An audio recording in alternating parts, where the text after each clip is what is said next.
Jennifer Funford a été portée disparue le 27 septembre 2017 par son employeur. Mais ceci est bien étrange parce que son employeur ne va plus avoir de nouvelles de sa nounou, donc de sa nourrice qui garde ses enfants. Il va téléphoner, elle ne répondra pas au téléphone. Et quand il va aller chez lui, où sa nounou est censée être avec son enfant, il y a le sac de la nourrice, mais plus de téléphone portable, il n'y a plus son portefeuille et sa voiture n'est pas garée devant la maison. Mais où est Jennifer? Pourquoi est-elle partie subitement? A-t-elle été enlevée, voire tuée? Malheureusement pour cette horrible histoire, c'est parti.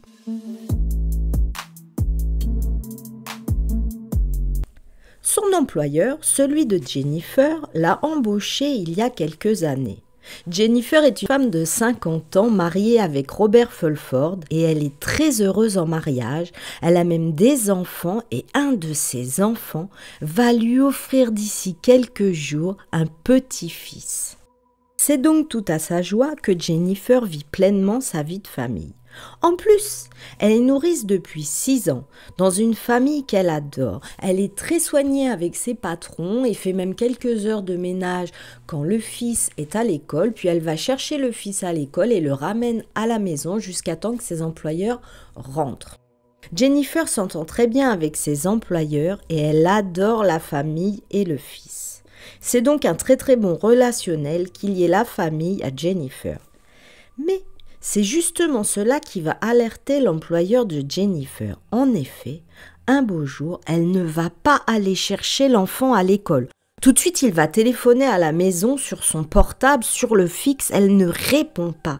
Il va se précipiter donc à l'école pour aller chercher son fils, puis directement à la maison pour voir Jennifer. Elle s'est peut-être évanouie, elle a peut-être perdu connaissance. Ce qui est sûr, c'est que l'employeur sait que ce n'est pas normal. Et d'ailleurs, il va même prévenir la police tellement, voyez, son niveau d'alerte est grand. Et là, encore plus étrange. Malheureusement, lorsqu'il rentre dans la maison, aucune trace de Jennifer. Par contre, il y a son sac à main. Il va le retrouver dans la salle de bain de la maison. Mais son téléphone portable a disparu, ainsi que son portefeuille et sa tablette électronique qu'elle emmenait toujours partout avec elle. Il n'y a pas non plus son véhicule, un SUV Hyundai gris de 2015. Cela devient de plus en plus bizarre. En effet, qui partirait en laissant son sac à main mais en prenant le téléphone, le portefeuille? Où est Jennifer? De toute façon, cela ne lui ressemble pas du tout. Et bien sûr, l'employeur, après avoir prévenu la police a prévenu Robert Fulford, son mari. Tout le monde est très inquiet et en alerte. Mais il y a déjà un indice dans notre affaire. Il va y avoir un retrait suspect de 300 $ sur le compte bancaire de Jennifer Fulford, compte qu'elle partage avec son mari. Il y a même une caméra de vidéosurveillance fixée au distributeur bancaire. Cette caméra va capturer l'image d'un homme blanc avec des lunettes et une queue de cheval faisant ce retrait. Mais qui est-il? Et dans mes histoires, là on le sent arriver, cela ne nous dit rien qui vaille, car malheureusement nous sommes dans une DPAE. Qui est cet homme qui a été capturé par l'image de vidéo de surveillance? Eh bien c'est un agent de probation qui va reconnaître l'homme comme Scott Edward Nelson, un condamné en probation fédérale pour vol à main armée. Et croyez-moi, ce n'est pas un tendre agneau. Malheureusement, cette histoire va mal tourner de pire en pire, car l'homme qui a été vu au distributeur en train de retirer de l'argent avec la carte de Jennifer est un homme extrêmement dangereux et ignoble. Reprenons. Nelson va tenter de faire un deuxième retrait d'argent, mais qui celui-ci ne fonctionnera pas. Alors qu'on ne sait toujours pas où est Jennifer, on s'apercevra sur la vidéo que cet individu a sur les mains des égratignures et qu'il a changé de vêtements quand on le voit au deuxième retrait. Ce qui malheureusement, vous en conviendrez, nous mettra en alerte parce que s'il a des égratignures sur les mains, alors à moins qu'il ait fait du jardinage, cela nous montre qu'il a eu une lutte et encore pire, s'il a changé de vêtements, c'est peut-être pour cacher des traces de sang. Et là, le pire qui se présageait sous forme de nuage devient clair.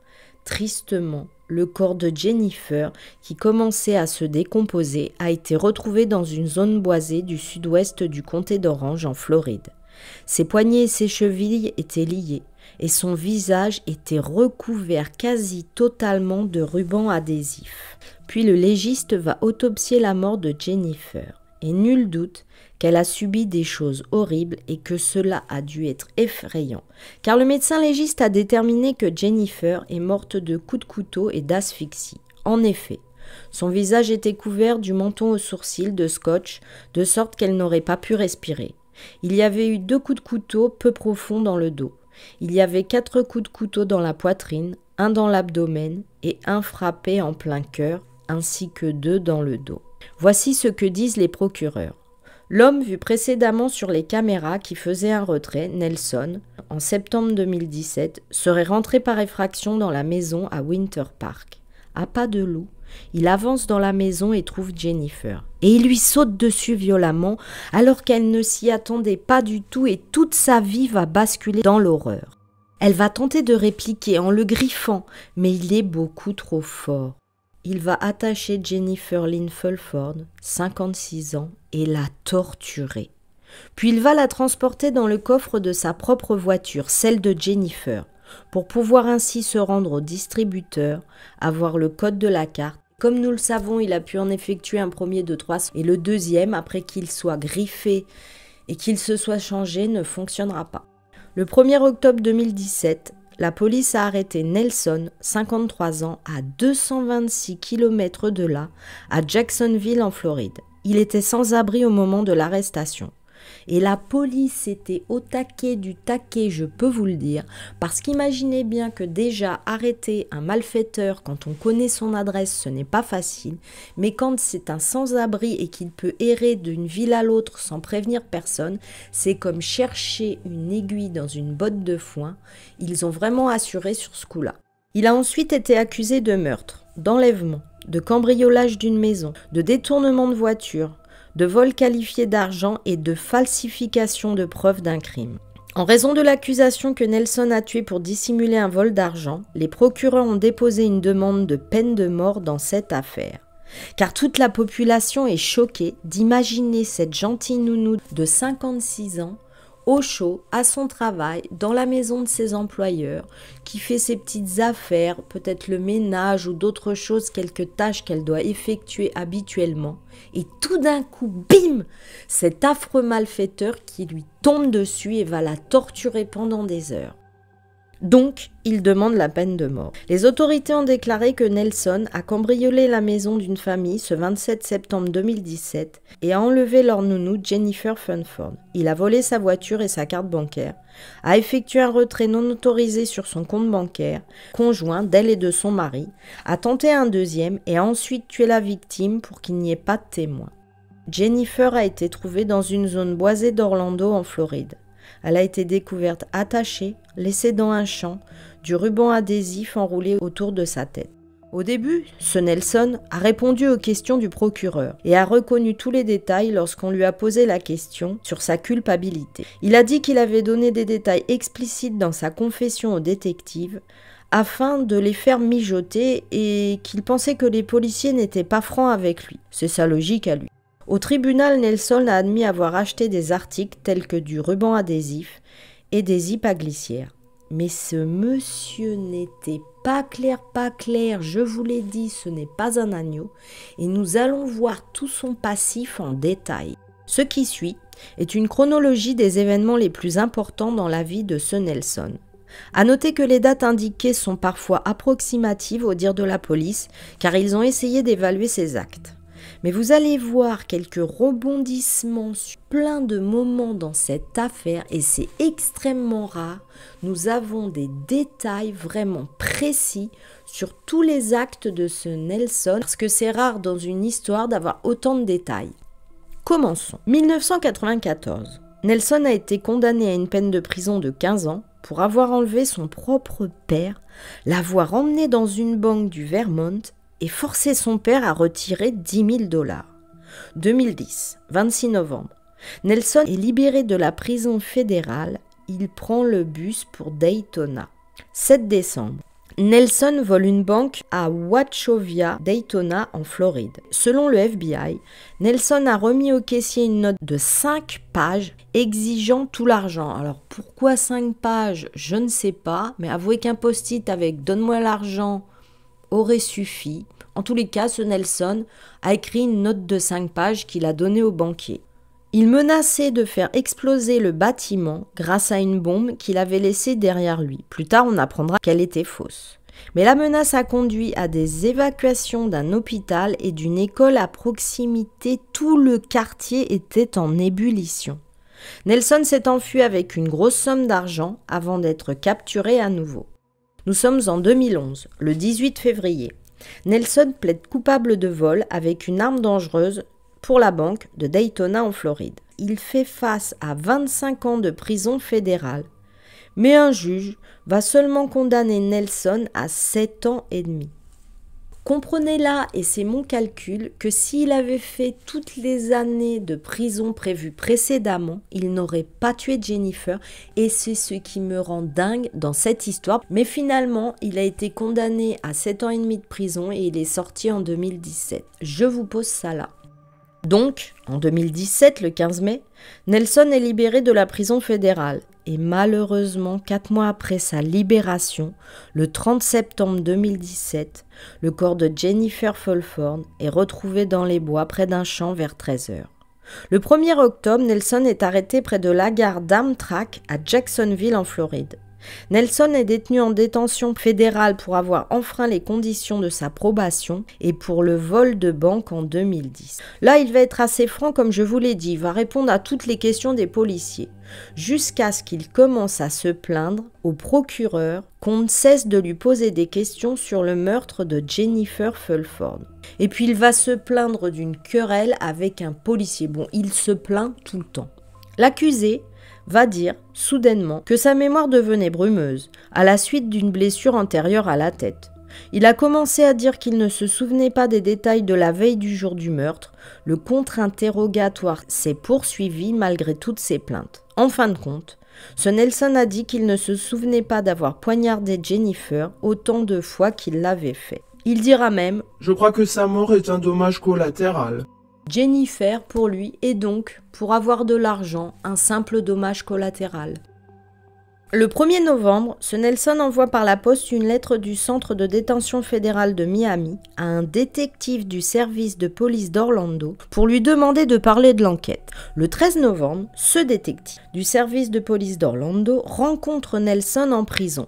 La police dit que Nelson a avoué d'autres détails entourant le meurtre de Jennifer. Le 5 décembre, l'État émet un mandat pour Nelson sur les accusations de meurtre au premier degré, enlèvement avec une arme, cambriolage d'un logement avec une agression avec arme, détournement de voiture avec une arme mortelle, vol qualifié, falsification de preuves sur un crime. Le 12 décembre, le grand jury présente un véritable projet de loi inculpant Nelson sur 5 chefs d'accusation. En 2018, le 5 mars, le bureau du procureur de l'État ne dépose aucun avis d'information. Le 27 avril, Nelson écrit une lettre au juge de la prison décrivant le traitement problématique justement dans cette prison et demandant un régime riche en calories.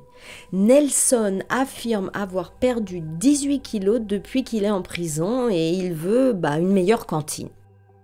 Plus alarmant, Nelson promet également de fournir des informations sur 8 homicides non résolus en échange de plus de nourriture. Il dira même qu'il n'a jamais été pris pour ces meurtres.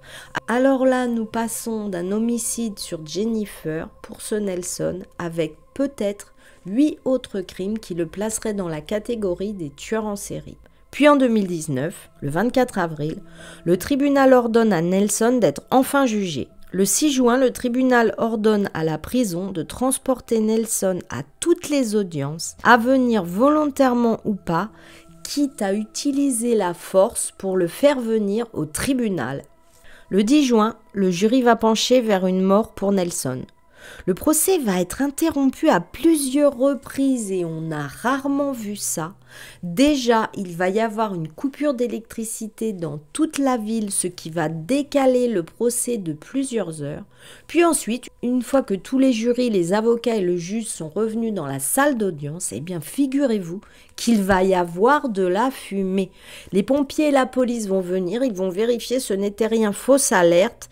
Et l'audience va reprendre pour 1 heure et puis reprendra le lendemain, mais avouez que c'est assez original. Un procès qui est interrompu pour coupure d'électricité et tout de suite pour de la fumée qu'il y a dans la salle. Reprenons. Et là, il va y avoir un certain nombre de témoins, y compris le patron de Jennifer, les employés de la banque et de la sécurité et les forces de l'ordre. Ils vont tous prendre position pour Jennifer dans des témoignages extrêmement émouvants, jusqu'à celui de son mari Robert Fulford. Pour Robert, le mari de Jennifer, c'était très difficile de parler au tribunal tant il était triste et ému. Oui, les mots sont trop difficiles à dire pour Robert, alors que les larmes lui ont rempli les yeux à la barre pendant qu'il décrivait depuis combien de temps lui et Jennifer s'aimaient. Les avocats l'ont interrogé sur le dernier jour où il a vu sa femme, qui était également le même jour où Jennifer devient grand-mère. Je vous en avais parlé au début. On savait que Jennifer allait être grand-mère. Eh bien, le bébé est arrivé le jour de son meurtre, ce qui rend cette affaire encore plus horrible parce que c'est une double date anniversaire avec un événement extrêmement positif et un événement extrêmement horrible. La dernière personne à avoir vu Jennifer vivante était son dentiste avant qu'elle n'aille à la maison de ses patrons. Son patron serait l'un des premiers à savoir que quelque chose n'allait pas tant Jennifer était appliquée dans son travail et il avait trouvé ça bizarre qu'elle n'aille pas chercher son fils à l'école. C'est lui qui avait signalé sa disparition à la police. Le 28 juin, un jury déclare Scott Nelson coupable de toutes les accusations. Le 11 juillet, le jury ne recommande pas la peine de mort, mais Nelson est condamné à la prison à perpétuité. Et là, perpète, c'est perpète. Nous en sommes là avec cette histoire de crime horrible de cette nounou Jennifer et d'un monstre libéré beaucoup trop tôt. Tout d'abord, dis-moi si tu connaissais cette horrible histoire de cette pauvre Jennifer, alors je le répète encore, que j'imagine à son travail où elle se sent en sécurité dans la maison de son employeur et elle fait ses petites affaires, un peu de ménage, de rangement en attendant l'heure d'aller chercher le fils à l'école. Quand tout d'un coup, on lui tombe dessus. Elle va se battre, griffer comme elle peut puisqu'elle ne s'y attend pas et elle va être ligotée et torturée pour obtenir le code de la carte bancaire et finir dans le coffre et puis de toute façon, mais frappée à coups de couteau et asphyxiée, c'est totalement horrible d'imaginer cette personne, Jennifer, tranquille et sa vie va basculer d'une seconde à l'autre. Moi, ça me glace le sang, ça me terrifie. Et ce qui me met en colère, et là, je vais touiller dans le bol de la soupe à merde, c'est ces fonctionnaires qui ont libéré beaucoup plus tôt ce Nelson, car on l'a calculé pendant la vidéo, s'il n'avait pas été libéré plus tôt, il n'aurait pas tué Jennifer. Donc oui, ce décérébré du bulbe est sorti beaucoup trop tôt et c'est ce qui m'énerve. Là, je suis en colère contre lui, je suis en colère contre les personnes, le juge, qui ont décidé de le libérer. Jennifer, à l'heure d'aujourd'hui, serait vivante s'il n'avait pas été remis dans la rue. Et c'est là toute l'horreur de cette histoire, encore un système, on dit souvent « Oh, la France libère trop tôt ». Voyez les États-Unis aussi, encore un système qui ne garde pas ses prisonniers en prison quand ce sont des monstres. Car oui, il faut être modéré, je comprends bien que certains prisonniers qui ont fait du vol de banque et qui n'ont peut-être pas été violents et qui ne sont pas dangereux et qui se comportent bien en prison peuvent sortir avant, mais là, ce n'est pas du tout le cas. On est sur un monstre et un récidiviste en plus, hein, parce que rappelez-vous qu'il avait quand même braqué son père, faut le faire. Et c'est pourquoi je voulais vous raconter cette histoire, parce que je trouvais que c'était quand même une histoire assez originale dans l'horreur d'imaginer cette pauvre Jennifer à son travail qui se sent en sécurité et toute sa vie qui va basculer malheureusement le jour où elle devient grand-mère, et ça double l'horreur dans cette histoire. Bien sûr, on pense à son mari, ses enfants, ses petits-enfants, les amis, son patron. Et je vous l'ai dit, quand une personne est tuée, il est dit à peu près que ça touche 100 personnes par répercussion, puisque le mari, ça touche les enfants, les cousins, les conjoints. Et puis les amis, ils ont un mari, un enfant, et par répercussion, cela brise la vie de 100 personnes qui vont être choquées, traumatisées et extrêmement malheureuses. Et je pense bien sûr à la victime, mais à toutes ces personnes qui, par dommage très dur à dire, par dommage collatéral, comme l'avait dit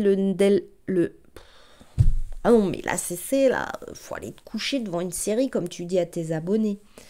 Par dommage collatéral, toutes ces personnes sont touchées, comme l'avait dit le Nelson quand lui disait « je voulais voler de l'argent » et la Jennifer est un dommage collatéral. Alors pour cette histoire, on va rendre hommage à Jennifer et à la famille. Laissez-moi un emoji fleur ou une citrouille. D'ailleurs, tu sais que tu peux aller sur la boutique si ces suites te plaisent, c'est dans le lien sous la vidéo.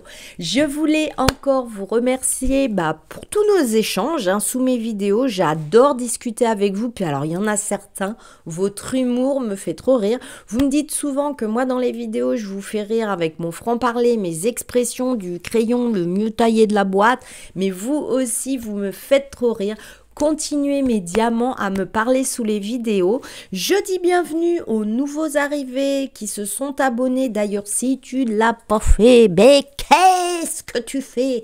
Abonne-toi, cela ne te coûte rien et ça te prend un clic, et moi, c'est le meilleur que tu puisses faire pour m'aider. Si je te manque entre plus de 240 vidéos, tu peux aller sur mon Instagram Cécile Story One. J'y suis tous les jours. Je partage des stories qui font peur, de la musique, du cinéma et ma vie quotidienne. Donc vas-y, va me voir là-bas. Bon, au niveau du temps, la pluie, j'en voulais cet été, je n'en veux plus, j'en ai ras le pompon, la pomponnette là, parce que le soleil, il est parti avec tous nos espoirs et notre bonne humeur. Je ne sais pas quand il reviendra, mais je n'en peux plus. Alors on va faire comme les ours, après avoir construit notre bateau pour mettre le grand Lolo et tous les chats, on va se foutre sous le lit, on va hiberner dans notre caverne comme un ours, dans le lit, au chaud, avec des gâteaux, des chips, devant un super film ou notre série télé des familles.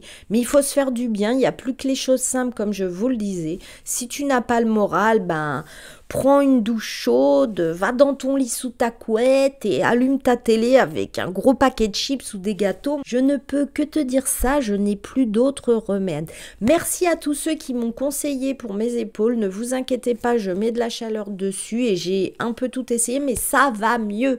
Mes méthodes naturelles fonctionnent, ça va beaucoup mieux. En tout cas, mon diamant, oui, parce que pour moi, tu es un diamant, car si tu en es encore là, au niveau de cette vidéo et de toutes mes blablateries, franchement, t'es un diamant 100 millions de carats, et du coup, je vais t'envoyer plein d'ondes positives, de douceur, de gentillesse, de soleil. Je veux bien être ton petit soleil, là, Cécile.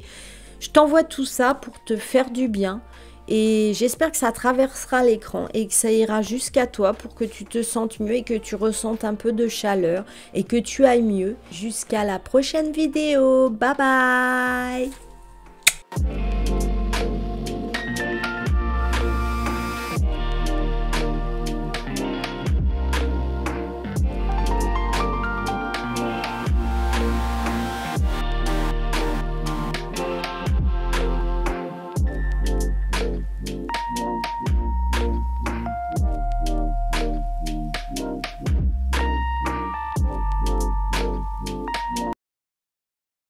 Là, je n'en peux plus. Je suis en bout du rouleau. J'ai envie de rentrer, me foutre mes servantes et terminer bonsoir.